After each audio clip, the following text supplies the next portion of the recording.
All right, welcome back. We are doing a turn 3 summary, about 75 hours worth of play to get to this point. Condensed into 13 minutes. Perfect. Yeah, right. All right, so we're firing up. I pulled initiative. I'm gonna have a huge efficiency problem, activation problem this turn. Um, Bragg let me down. Drew super low in the EM pool.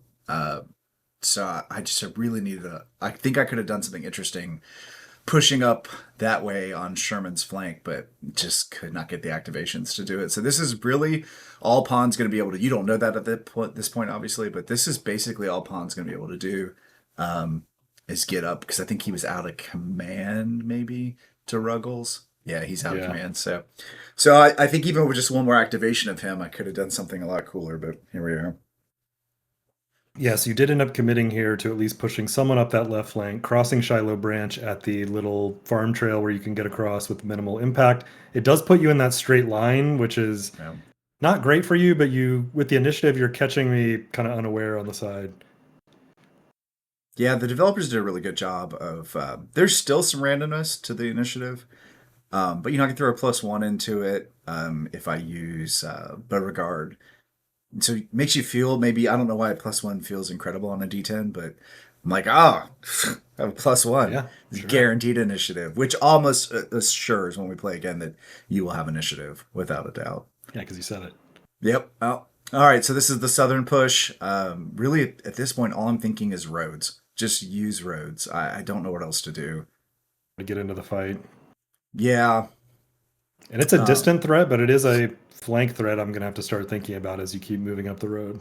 yeah, I can go, as I recall, it's either 9 a.m. or 10 a.m. I can go into March. And so I think if when I can get somebody into March, if I'm on those roads, I feel like I've got a decent shot of really swinging around. Hey, I got an activation. So Hey, oh, that's boring. I am bringing down Hurlbut's division there, I guess, and they have each brigade has to target a certain roar of battle target, so Right. they're almost fixed in the way they have to use the most efficient MPs possible, which you'll see us kind of correct some of this. Um, Try to get to their target at various crossroads before they can then split off, and I can have some control over them. So Right. that's all we're seeing with this activation from me is just getting in line to start moving towards their target. Yeah, the Roar Battle Uh, thing is another little speed bump for the Union player, and it's clever. It's like, it is. everybody's like, this is what's happening. Go here. Yep, and these dudes are having to head towards where Sherman is at Shiloh Church, which is why they're all headed that way. They're all going to cluster there, and then I'll be able to release them on a later activation. So yeah, just Yeah. moving towards Shiloh Church, I'll get a big cluster. It's a good time to be headed that way anyway, with you threatening that flank now. Yeah, I feel like, as probably happens in real life, a lot of this is going to come down to opportunities. I got that little break in turn 2, push through your center a little bit, but of course you push the center, you're exposed on both your flanks. But I feel like that's how it's going to work. So if I push up on McDowell, if I manage to next turn, or you push on Pond and you don't do well for whatever reason, okay, cool. So keep committing, keep committing. You're just going to Right. follow whatever comes together.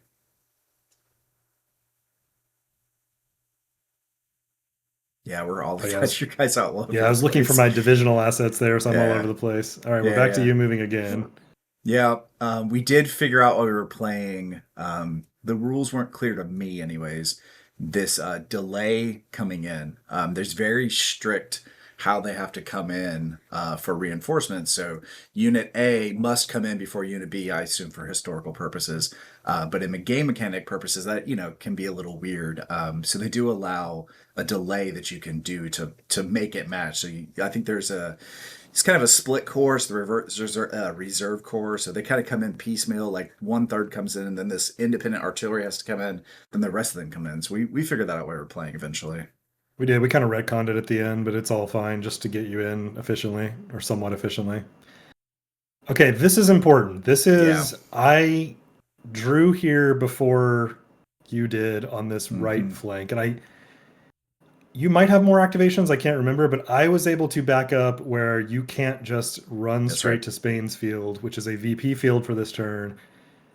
And I got something looking like a line established. You could still get around it, but at least it's enough to start to form another defensive line and hopefully hold you off from Spain's field. Yeah, this was well played. You did everything you were supposed to do. You did it correctly.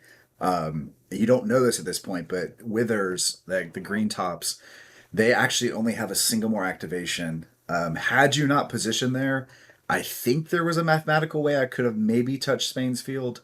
But even then, I think we talked about this at the end of it on your long form video. I forgot I really needed to try to use ASJ's give my guys another activation thing. Even with Yeah. all that magic, I think there was a small chance of me getting into Spain's field and trying to get those victory points. Yeah, So I think you probably needed a more activations. Yeah, here's that activation, and it'll be their yep, last one. If you would have had yeah, one more, you could have got maybe, around and got one guy in there probably. yeah, possibly.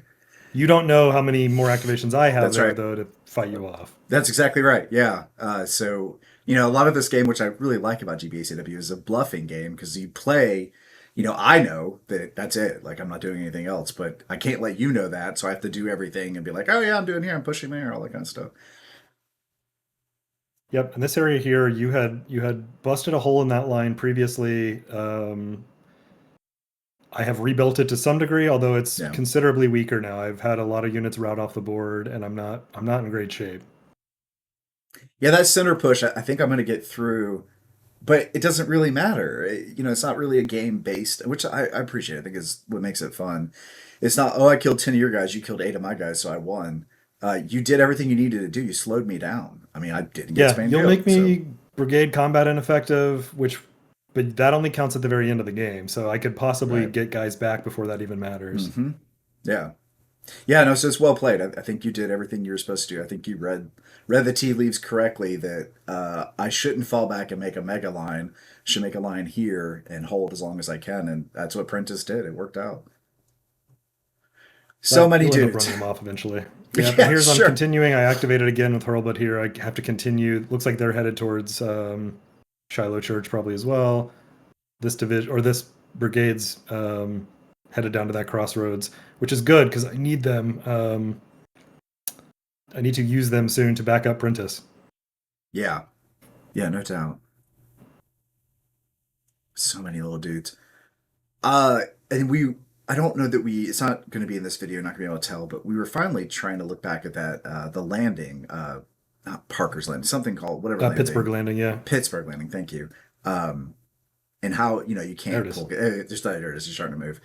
So these guys, but it dawned on me as you're doing all that, I'm like, good Lord, look at, I mean, you've got an entire brigade, Yeah, I'm oh sorry, yeah. division. You have a division up there under Wallace, and you're just like, okay, cool. And there's a lot of fields up there with flags on them, which mean they're points. So great. And I'm already starting to. I don't know if we'll see it on the video very clearly, but I'm already starting to pull fatigue. Like I think I have You one are. That's right. brigadier. Yeah, I think he's at level 0 already. Not even okay or whatever the first tier is. Um, so that's no bueno. I this was my response to your push across Shiloh Branch. Obviously, I've built the line back with McDowell, but then Yeah. also extended Buckland's line there a little bit and curved it around to try to refuse off that side. Building a line here as well, just trying to basically create lines that you have to interact with while my guys behind there get ready to actually get in stronger positions. Yeah, anyone who watching this video that is smarter than me, which will be a long list, artillery in this map, I as the CSA player, I just don't get it. Like I almost feel like I need to read more P Ridge history. I'm not P Ridge. I'm sorry, Shiloh history to have a sense for. I mean, I have so much of it, but in darker. So if you haven't read this map before, darker is higher elevation. There is some darker elevation behind there, and there's some cool woods about restricted line of sights and shooting over the tops of trees. So maybe as we push forward, I'll find some really cool, like that Spain's Field's a little higher up. Maybe I can get in there and build artillery battery your support pushes. But right now, man, they just feel like dead weight. Slow. It's slow to get Yeah. them up there for sure. Oh, we got a fight going here. Okay, so you Yeah. got your 7th Arkansas against the 15th Michigan. and they roll poorly. I end up disordered. It's not great. So I'm going to flip my extract activation, trying to teach myself to pay more attention and slow down a little bit so I don't ask you to give me permission to activate who I had intended originally because I found something else I could do. And it does some work. So you're going to see here, yep, pushing you back. Yeah. Yep. And then I'm going to take the activation and push up on those guys. And it's really just a math game looking at you got some fives, cohesion five. And I see, and this is the push. This is where I think I can swing around Prentice and, like you said, Brigade. I think Brigade combat ineffective, but I'm really obviously pushing for division. Miller's going to save you this time, but I think with some continued Yep. pressure, I can combat ineffective the entire division. Oh, so there And you broke me there. Yeah. yeah, yeah, And this is a big push up. This is a big threat up my middle again. So that yeah. line I had built has basically fallen again. But it, like you said, it did its job. It Hmm. You spent 2 to 3 activations over there just dealing with this line. Yeah, absolutely. I remember turn two, maybe even one, you made some kind of comment with your skirmishers. You started pulling back, you're like, well, I'll just leave them there as a road bump. I'm like, shit. Well, okay. Yeah, they're annoying It's, because you also it puts you in attack mode to get mhm. adjacent to them, and you need to you're slower then. Yeah, yeah, much. And on this map, slow does not work. So really, you're just trying to avoid, steep ridges here, cliffs like that. There's all kinds of crappy rules if you have to cross artillery or cross those kind of things or whatever. We're just pushing through the woods. See you guys next year. Yeah. All right. So at this point, I mean, it's a road, it's a log jam up that center. So just stacking guys up behind. You pull down some artillery there. Again, you're just forming lines. Yeah, and Get here I'm backing up again to yeah, protect Spain's field, and yeah, get yeah, the extension here, which that's enough to really protect the field. At absolutely. least I'm in it, so you would have to dislodge me from it to take it. Yeah, and again, back to the historical or the original plan. If somehow I'd managed to get a guy in there, you're in advance, so that would have prevented you. So, I mean, really, it was well played, and it's not that you didn't do anything right. You also got the support of a shitty EM draw, but that, I mean, that's Yeah. what makes the game fun. Oh, there you go, Oh boy, got a another dead death. officer. So I remember we're talking through it, and it was I can't remember what made him, but my brain was like, "Oh no, I don't have to roll it," and you were like, "Nah, dude, right there, you got to roll it." And I'm thinking, whatever, 10% chance, zero. Yeah, Shit. perfect. So that's two Another down in 3 turns. That's uh-huh. pretty good. Yeah. We'll maybe on the long form we'll put it in your video. We've got this these death charts we made that's got little pictures of the guys and we've been slapping, the killed in action this turn, this hex. It's a fun little tracker of Hopefully we fill that up as we go. it'd be nice if some of your guys, would die. It'd be fun. You're not going to see it in the video, but we actually had 3 occurrences of friendly fire on that battle events table. Yeah, that's right. 2 against me, 1 against you. The one against me, the second one against me, I think it's the only one that had any effect. And I think it's a neat rule. Like it sucks, but you don't actually lose strength points or whatever. You just It's kind of against that disrupt the guy. line. There it is. It's against that ninth Tennessee or ninth Texas over there in the West Branch swamp. He'll Hmm. get his buddies. Yeah, his buddy's gonna fire up behind him on him, Yeah, I and think he's this is gonna the shot. Yeah. disorder. Yeah. Yeah. So it's, it doesn't, it sucks. It's not great. But it doesn't cost you an SP. It's neat. It's a good balance. Shooting your own guys never feels good or whatever. But, and I think we blanched over it, but I figured out I put the wrong damn brigadier. Because there's a cool marsh rule that your brigadier can basically escort your guys across the marsh and absolve you of the Yeah, the UDD. penalty. Yeah, Yeah, and I put the wrong brigadier on there yeah. It originally. specified it needed to be But their leader. uh-huh, it's got to be. All right, so we're moving corps commanders now. So obviously they can run independent commands. They don't have to stay near Beauregard and Johnston. Beauregard and Johnston have these cool rules that kind of let them, as needed, they can function as almost like little brigadiers. So that's our video. At the end of turn 3, man, I think we talked about this before that we started the video. You pulled, and I like the way your brain works. Give yourself double the credit. You got 5 points, but in your head it's 10, right? Yeah, I denied you five and got myself five. I mean, it's five, but yes, it Sure, sure. keeps me from being down five. I'm up five, Yeah, no, I get it. I get it. which feels So right. yeah, end of this turn, the USA has been surprised, but I think almost not almost everyone's awake. Certainly, everyone's starting to pull together. You know, some of these I got to move here to do this thing. Rules got to be resolved. But Yeah, maybe whatever initiative I have, maybe thinning out. and I think we'll see the my lines once my um, roar of battle gets fulfilled and I have a little bit more control over my brigades. I will start to get lines in defensive positions in front of these fields, and then you're going to have to meet them head on, and we're gonna have fights. Then we're getting them already, but it's going to be less about maneuver and more about who can shoot better, and that's when it'll become fun because that'll be dice and have to react to whatever happens to our lines. Well, and take a look at just this little, where the start of the video, what we're looking at.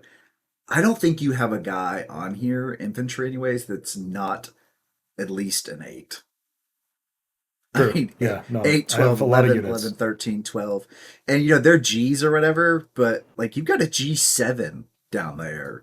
Like, okay, cool. And if these guys all Yeah, extend out, I have big lines, powerful, which will be good. right. All So right, yeah, so you're starting to that's, take fatigue, which is interesting. I yeah, took a little bit this turn too on one of them just to back up. In a 12 turn scenario, this will actually start to matter, of course, the fatigue. We'll either have to sleep it off or fight through it with the penalties, which we've seen on Death Valley a little bit. We hit yeah. a little bit of fatigue on one of them. And it's brutal, man. Once they kick in and everything's -1 and all that kind of stuff, like, Yeah, yeah, but it that'll be sucks. cool though. So game continues to be awesome. Very interesting. Bringing on all these guys is a little bit cumbersome, but Yeah, they're starting to get there, and it's still exciting. And now that we have contact across the board, I'm excited to keep going. yeah, me too. All right, so that's our turn 3 summary. Keep an eye out for the long form to come out and then turn 4 at some point. That's right. All right, thanks guys for watching.